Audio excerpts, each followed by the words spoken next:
사랑하는 행복한 교회 성도 여러분, 이 영상을 보시는 하나님 나라의 귀한 자녀 여러분, 오늘은 2022년 11월 12일 토요일입니다. 오늘 매일 성경 본문에서는 왕비 모우의 천거로 벨사살 앞에 나온 다니엘은 먼저 왕의 어리석음과 교만을 엄중히 꾸짖습니다.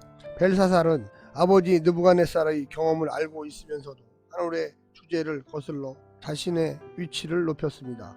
교만이 누구에게나 파멸적 결과를 초래하지만 어리석은 자의 교만은 더욱 치명적입니다.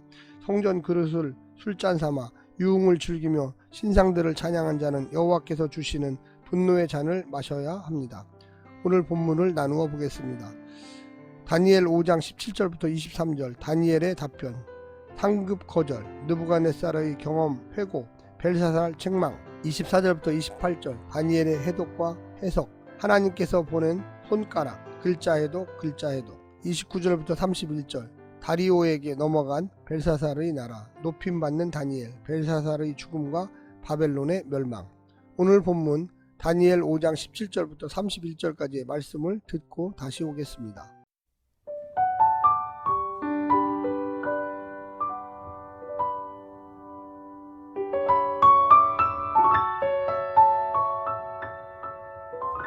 다니엘이 왕에게 대답하여 이르되 왕의 예물은 왕이 친히 가지시며 왕의 상급은 다른 사람에게 주옵소서.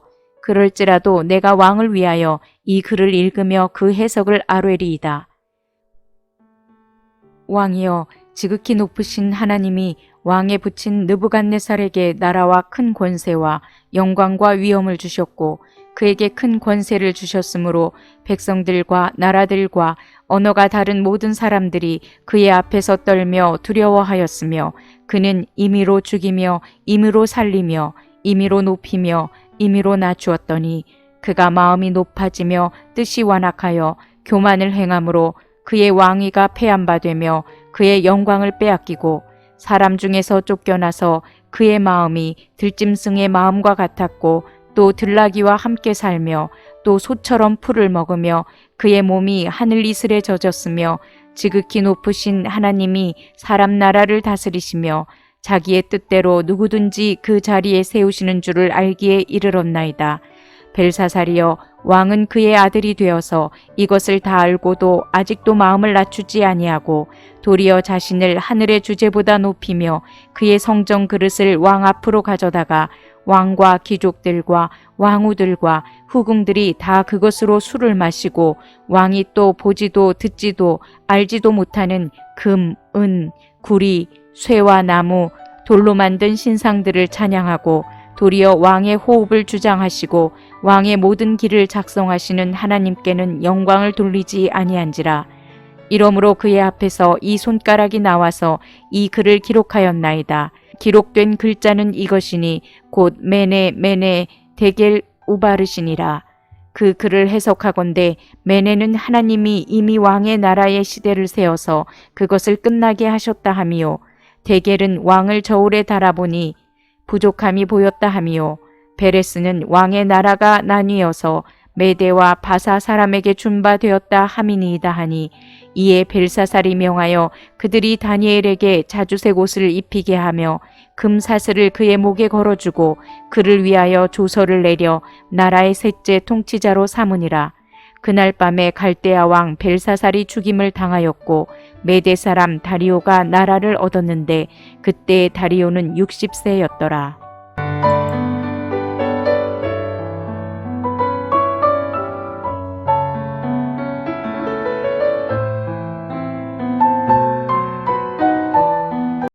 이 2장과 4장에서 지혜자로 느부갓네살 앞에 서서 그의 꿈을 해석해 주었던 다니엘이 그의 아들 벨사살 앞에서는 전형적인 이스라엘 예언자로 등장합니다. 그는 지혜자로 석회벽의 글자를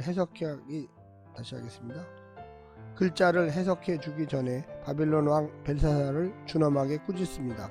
예언자 나단이 바세바와 간음을 하고 이를 감추기 위해 우리야를 죽음으로 내몬 다윗 왕을 고발하듯이 예언자 엘리야가 포도원을 빼앗기 위해 나봇을 거짓 법정에 세워 사형에 처한 이스라엘 왕 아합을 고발하듯이 다니엘이 근동의 패권을 장악한 바벨론의 왕 앞에서 그의 어리석음과 신성 모독과 우상 숭배를 담대하게 고발합니다. 만군의 여호와를 대신하여 이스라엘 왕들을 고발하였던 선배 예언자들처럼 다니엘도 교만에 사로잡혀 하늘의 주제를 능멸한 바벨론의 왕을 고발합니다. 예언자의 활동 무대가 바벨론으로 옮겨지면서 고발의 대상도 바벨론 왕으로 바뀐 것입니다. 오늘 본문을 세 부분으로 나누어 자세히 설명드리겠습니다. 첫 번째, 과거에서 교훈을 얻지 못한 왕. 다니엘은 해석의 상급을 거절합니다.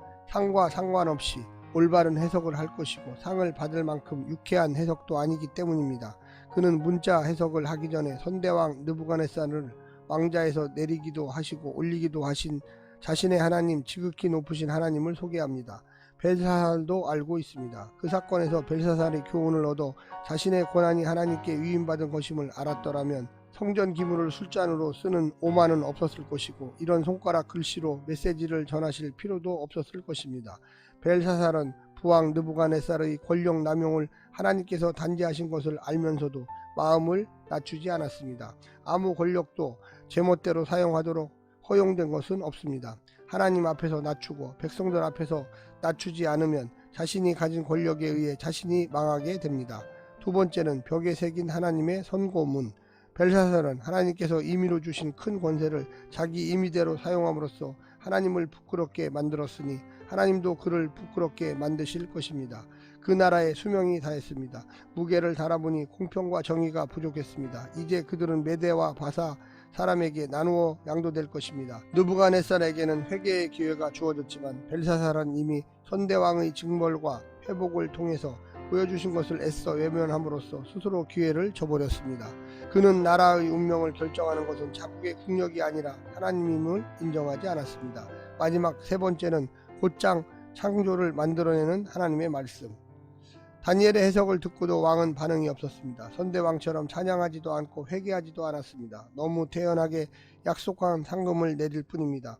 다니엘의 해석을 진지하게 받지만 왕의 호흡을 주장하시고 왕의 모든 길을 작정하시는 하나님께는 어떤 반응도 하지 않았습니다. 그에게 왜 희망의 여지를 남겨두지 않으셨는지를 보여줍니다. 하나님께는 하나님의 말씀이 곧 행동이요 사건입니다. 연회가 있던 바로 그날 밤 갈대아 왕 벨사살은 살해되고 메대 사람 다리오가 나라를 차지합니다.